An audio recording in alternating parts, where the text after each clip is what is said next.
Saludos, aquí les habla Quintín Rivera Toro. Estoy en la compañía del querido profesor doctor Juan Bautista Peiro López, quien yo he tenido el deleite de ser su doctorando en los últimos 4 años que estuve como estudiante en la Universidad Politécnica de Valencia.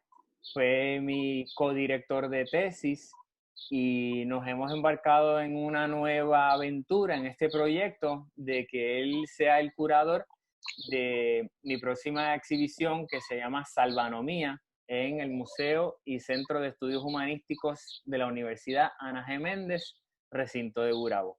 Así que le doy la bienvenida a Juan Bautista, que tenemos aquí esta entrevista informal. Hola, buenas tardes o buenos días, porque tenemos unas cuantas horas de diferencia. No sé exactamente si ya han pasado las 12. Y bueno, pues encantado de estar contigo y de poder colaborar en este proyecto que, bueno, para ti entiendo que es importante porque resume el trabajo realizado en estos últimos años y además pues ha acrecentado en diálogo por la reflexión y la investigación que has estado realizando en tesis doctoral, lo que sin duda yo estoy convencido que redundará en, eh, en que este proyecto suponga un paso adelante en tu ya dilatada e intensa trayectoria artística. Pues sí, fíjate que tienes razón, de que este proyecto de Salvanomía en realidad es como la culminación de mi residencia en la Universidad Ana G. Méndez, ¿verdad? Yo fui allí el artista residente del recinto de Gurabo durante el 2017 hasta el 2019 y esto es, digamos, como el gran cierre del proyecto. También, ¿verdad? Fue dilatado, como bien mencionas, porque acabamos de atravesar la pandemia. Igualmente, la exhibición de Salvanomía estaba propuesta para abrir sus puertas, me parece que era el 19 de marzo, pero bueno, así son las cosas del destino. Lo esperaremos acá físicamente, tal vez para el cierre de la exhibición. Ya veremos cómo transcurre, ¿verdad? El comportamiento salubrista a nivel global. Pero sin menos, pues comencemos, digamos, esta pequeña conversación que como propuesta por el museo de la universidad, pues para discutir a grandes rasgos, ¿verdad? Esta conversación, esta dinámica entre artista y curador de lo que sería el proyecto Salvanomía, ¿verdad? Voy a comenzar explicando que Salvanomía es una palabra compuesta inventada a lo Cortázar de mi parte, ¿verdad? Un poco inspirado en esas libertades de la literatura latinoamericana, bueno, y de la literatura también experimental en general, de la salvación y la dasonomía, ¿verdad? Hay un elemento para mí como un tanto espiritual en estas investigaciones, ¿verdad? En Puerto Rico atravesamos lo que fue el trauma del paso del huracán María, y cómo de repente la madera abundaba visualmente en todos lugares, y entendiendo cómo es un material precioso, ¿verdad? Las especies de las maderas puertorriqueñas que siempre recuerdo ¿verdad? Eh, con mucha emoción, ¿verdad? El momento en que tú, Juan Bautista, me dijiste, por favor, la próxima visita que vengas a España trae un pedazo de capaprieto. Porque claro, a veces no reconocemos aquí en el Caribe lo increíble de nuestras especies, que precisamente por nuestro clima, por la dasonomía, ¿verdad? El estudio de los bosques, no entendemos lo preciado que es, lo exótico, lo raro que puede ser en otras partes del mundo esas especies de madera. Así que pues nada, ¿qué piensas con respecto a ese acercamiento conceptual sobre la materialidad? Pues la verdad es que cuando me comentaste hace ya bastantes meses el título de tu proyecto y conociendo también un poco tu trabajo, porque un par de años antes tuve la oportunidad de estar en Puerto Rico, en tu facultad, en el campus de Rías Piedras, y la verdad es que el tema de la madera para mí tiene unas lecturas que son como más profundas y anteriores incluso, ¿no? A todo esto que estás comentando, que evidentemente yo creo que los artistas suelen, digamos, detonar a partir de cuestiones muy concretas, ¿no? Y muy puntuales, muy específicas y saben sacarle punta, como decimos acá, y profundizar y ampliar y universalizar las posibles lecturas, interpretaciones de las obras de arte. Pero en el caso de la madera, un colega, un compañero y artista mexicano me comentó hace unos años que realmente la etimología de la palabra materia viene de madera, precisamente. A mí me llamó la atención y yo siempre he sido un curioso indomable, ¿no? Y siempre me ha gustado mucho la etimología, el origen de las palabras. Y a veces cuando las interpretaciones del diccionario no me terminan de convencer o no me terminan de alumbrar, pues le he hecho mano de mi imaginación. Entonces, dándole vueltas el por qué la madera tenía que ver con la palabra materia, llegué a la conclusión de que a buen seguro sería porque la madera es la primera materia viva, ¿no? Que es decir, la materia inorgánica, los minerales, tal, no sé qué, pero en cambio la madera, los árboles, ¿no? Son sin duda el origen de la vida tal y como la conocemos en nuestro planeta. Es decir, si no estuvieran los árboles, no existiría la fotosíntesis, no transformarían el veneno del carbónico, ¿no? en oxígeno, que es lo que nos da la vida. Y el oxígeno nos da la vida, pero también nos oxida y nos envejece. Así somos un poco siempre con esa polaridad, ¿no? Entre lo bueno y lo malo, entre lo útil y lo inútil. Entonces, que centraras precisamente en la madera, además algo también que está muy vinculado con tu biografía, digamos, profesional y artística, el profesor de talla, de madera, del taller de madera, pues creo que como que ahí van confluyendo cosas que en última instancia, pues para mí no podía ser un mejor origen de este proyecto. De todas maneras, prefiero parar aquí y vamos a ir adentrándonos poco a poco en la exposición y en las piezas que has ido planteando, ¿te parece? Sí, claro que sí. Pues sí, a ver, continuando eso que acabas de decir, pues en esta exhibición van a haber distintos cuerpos de trabajo, principalmente escultura y fotografía. También va a haber algunas piezas de instalación, pero, ¿verdad? Hay distintos puntos de entrada, ¿verdad? Como muchas veces suele ser mi acercamiento conceptual a mi trabajo, como tratar de entender ¿verdad? Las múltiples maneras de acercársele a una misma conversación.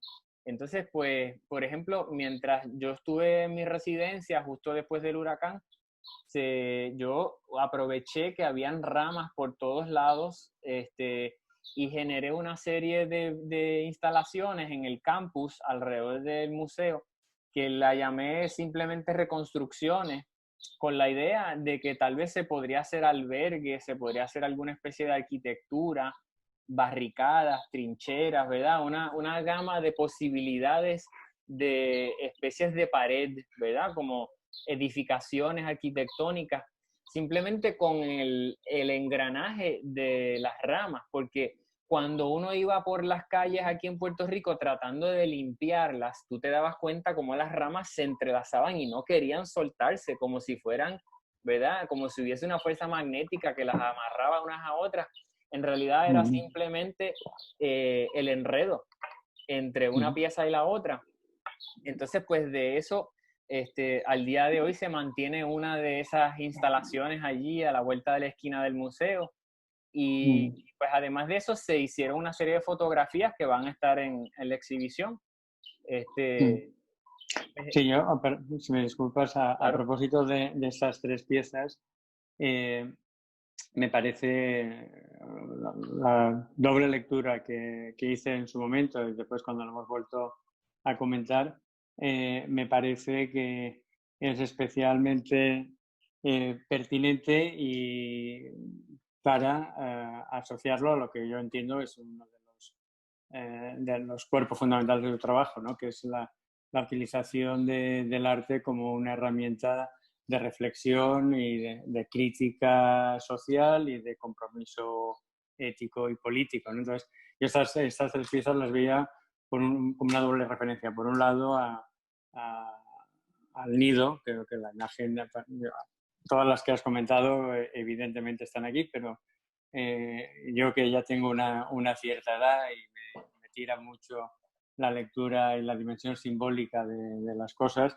evidentemente, y más cuando imagino que la visión en directo cambiará, cambiará por la escala, por las medidas que me estuviste comentando, pero cuando lo ves en fotografía, que lo ves como de un golpe de vista y es un poco desde arriba, la asociación con el nido, que además enlaza perfectamente con el título de la obra y con lo que ha sido la materialización de ellas, ¿no? Que es la reconstrucción, es decir, algo que está disperso, tal, no sé qué, y que finalmente pues, te sirve como protección o como defensa. O sea, es lo que estaba fragmentado, lo que estaba roto, vuelve a tener una unidad y vuelve a tener un sentido, ¿no?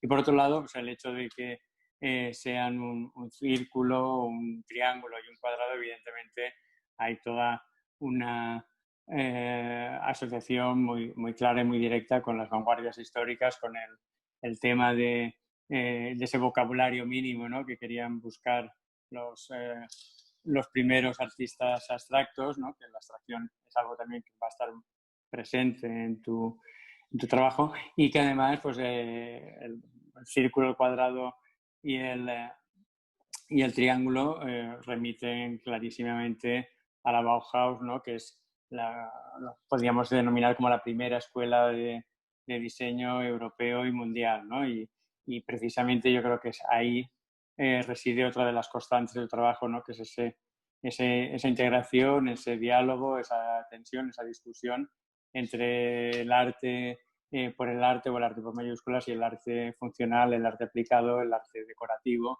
por otro, ¿no? Y creo que todos estos ingredientes están presentes y latentes en estas tres instalaciones que afortunadamente una de ellas se sigue conservando ahora. Correcto. Eso pues me hace pensar que, ¿verdad? En esta exhibición hay distintos cuerpos, ¿verdad? Distintas series, le podríamos llamar. Y bueno, quisiera brevemente comentar dos de ellas, que una es lo que he estado llamando, siguiendo el mismo juego de palabras, las comporaciones, ¿verdad? Que son composiciones y oraciones. De nuevo, como haciendo un guiño o no un guiño, sino como tocando a esa dimensión espiritual contemplativa, ¿verdad? Que son una serie de esculturas abstractas de pequeños formatos, que no son otra cosa pues que composiciones, ¿verdad? Geométricas o composiciones ¿verdad? De esa naturaleza. Claro, la abstracción a mí siempre me ha traído muchísimo desde que la estudié en la universidad por motivos históricos, pero en términos de motivos creativos, pues la abstracción siempre permite a uno, ¿verdad? Como decía Roland Barthes con su muerte del autor, levantar el lápiz del papel y dejar de uno ser el autor y que entonces inevitablemente los ojos de la audiencia se conviertan en quienes vacían significado sobre esas abstracciones. Entonces, pues, está ese cuerpo de trabajo que a mí siempre, pues, ¿verdad? Yo tengo una motivación personal, que es la idea de que las distintas especies que yo he incrustado unas con otras, que he ensamblado unas con otras, que vienen de distintas partes del mundo, que las he ido coleccionando, piezas que vienen, algunas pues vienen de España, como el enebro, del Pacífico noroeste de los Estados Unidos, pues ahí hay paduk, hay leopardo, ¿verdad? Y entonces del Caribe, obviamente, pues hay capaprieto, hay caoba, ¿verdad? Como todas estas especies al momento de casarse de alguna manera, de unirse, pues están creando un diálogo, una conversación geopolítica, ¿verdad? O tal vez pues, de la naturaleza, ¿verdad? Cómo de alguna manera podemos acercar distintos polos mundiales en una conversación, pues, abstracta. Mm. Entonces, Oye, ajá, perdón, sí, yo sí. creo que una de las grandezas y el gran interés que tiene que estar relacionado con la abstracción es el hecho de su significado primero, ¿no? O sea, extraer algo es reducirlo a su mínima esencia o noción.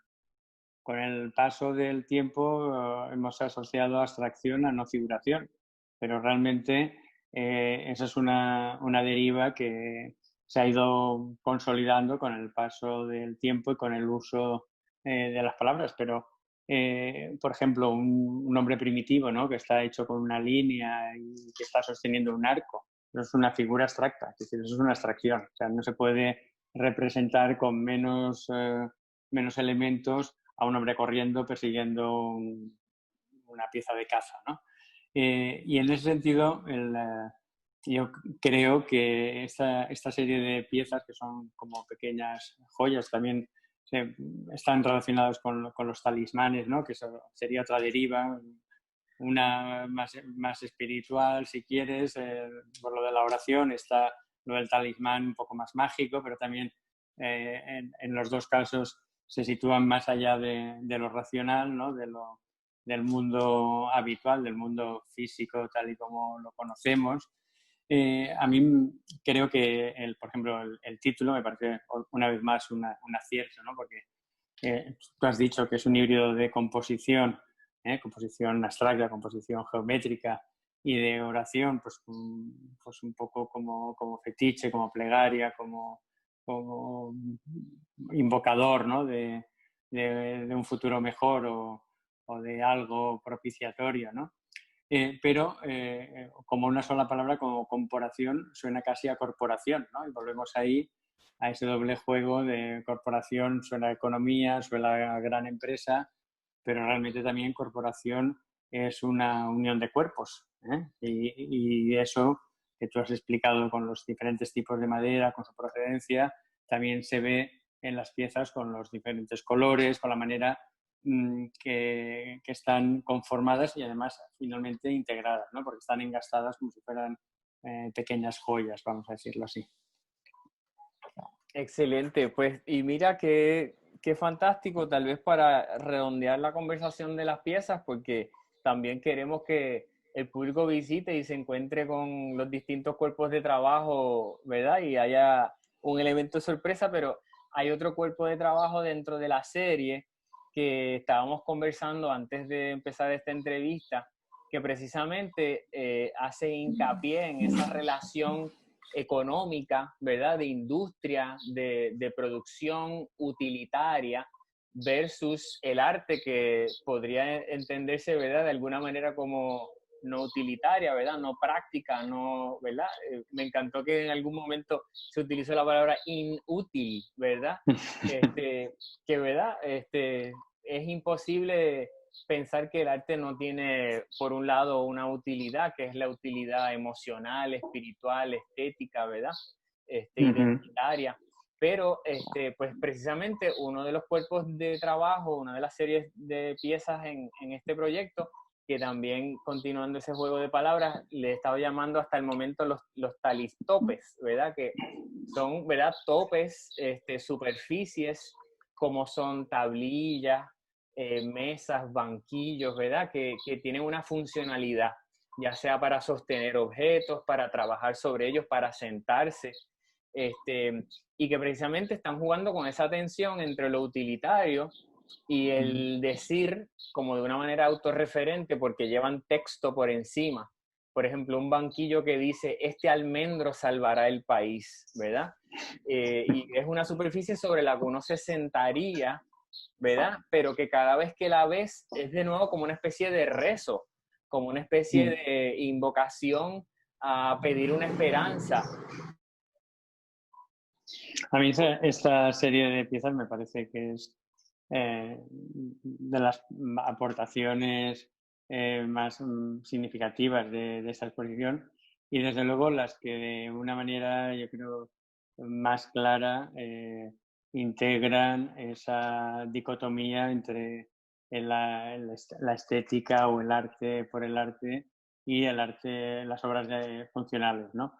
Igual que también integran esa doble lectura de incluso de la propia palabra materia, ¿no? La materia como materialidad, como en este caso madera, pero también la materia como concepto. O sea, cuando has estudiado tal materia, ya te conoces, es decir, una vez más las palabras nos vuelven a dar eh, pistas y pautas para acrecentar nuestras lecturas e integrar cuestiones que parecen a veces distantes, distintas, incluso contradictorias. Yo creo que ahí, en esa tensión entre la estética conocida como pues eso, el estudio de la belleza y el diseño o lo utilitario como algo bueno, pues que en última instancia nos es necesario rodearnos de objetos que nos ayuden a realizar determinadas funciones, pues desde algo tan básico como sentarse o dormir o, o cocinar o cualquier otra cosa, ¿no? Entonces, estas piezas, el texto escrito, volvemos, o sea, por un lado están esas obras que concentran o concitan dos aspectos fundamentales, pero la incorporación de un texto, digamos, que en principio es fácilmente legible e identificable, le da otra vuelta de tuerca a ese juego de lecturas y también yo creo a esa posición tan firme y tan asentada ya en tu trayectoria de hacer un arte de claramente cariz político, entendido político en su sentido también primigenio, ¿no? Polis son las ciudades griegas y todo lo que se hace en las ciudades pues tiene que ver con la política y evidentemente lo que nos define desde hace ya muchos miles de años fue el paso de ser recolectores, cazadores-recolectores, a sentarnos y vivir de la agricultura y en ciudades, ¿no? En polis. Y entonces yo creo que desde ese instante nunca hemos podido dejar de ser políticos. Pues maestro, ¿verdad? Yo sé que la conversación siempre continúa y eso es parte de lo que nos une en el arte y las humanidades y la academia, ¿verdad? Que es siempre mantener esa emoción del conocimiento en el estado de pregunta, en el estado de filosofía. Así que no me queda más que decir que espero que las cosas se resuelvan pronto para que nos veamos acá en la tierra borincana. Darle las gracias, ¿verdad? Que sepan las audiencias que verán este video que se estará publicando un catálogo, no solamente pues con el contenido de las piezas, sino con pues un ensayo crítico del maestro Juan Bautista. Y además de eso, pues los esperaremos, ¿verdad? Ya veremos a ver cómo se manifiesta la apertura, si será virtual o por orden de llegada, o si en algún momento esa campana baje de nuevo y las compuertas se vuelvan a abrir, pero que sepan que los esperamos allí en el Museo y Centro de Estudios Humanísticos de la Universidad Ana G. Méndez para celebrar la exhibición de Salvanomía. Así que muchas gracias. Ajá, sí que cualquier cosa que quiera decir. Gracias a ti, Quintín, por la invitación, por contar conmigo, a la universidad por el ofrecimiento para realizar esta curaduría y, por supuesto, pues espero que en estos tiempos inciertos se despejen, se aclaren y tengamos oportunidad de estar presencialmente, porque yo creo que la presencia es algo fundamental y ligado a la experiencia y la experiencia es algo absolutamente fundamental en la vida y por supuesto en el arte. Gracias, Juan Bautista. Te envío un abrazo desde el Caribe.